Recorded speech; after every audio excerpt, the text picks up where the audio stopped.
Buhay lang tayo sa physical. Pero spiritual na aspekto, tayo mga patay. Kaya lalagay ko ba yung mga isang Lazaro?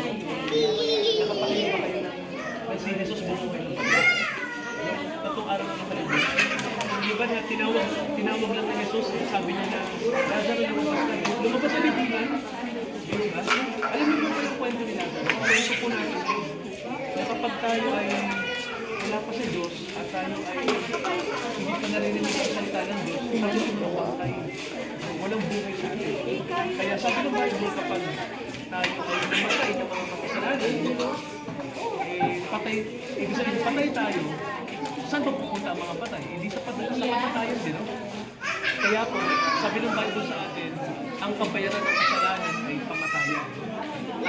Tayo ay nakasala sa Diyos, tuloy tayo ay mamapatay na.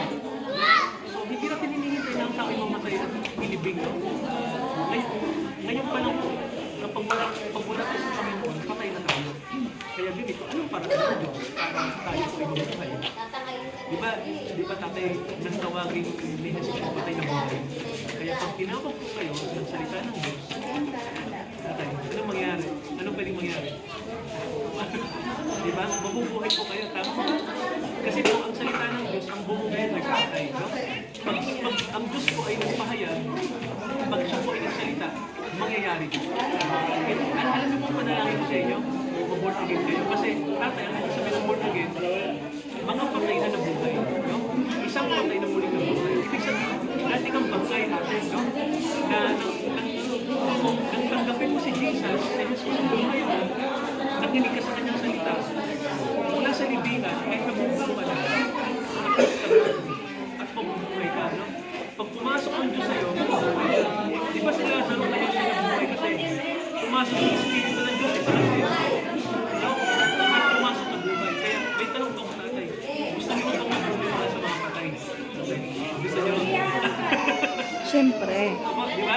Para mapunta tayo sa buhay na walang hanggan. Like po po, ate, isundan niyo po yung prayer ko.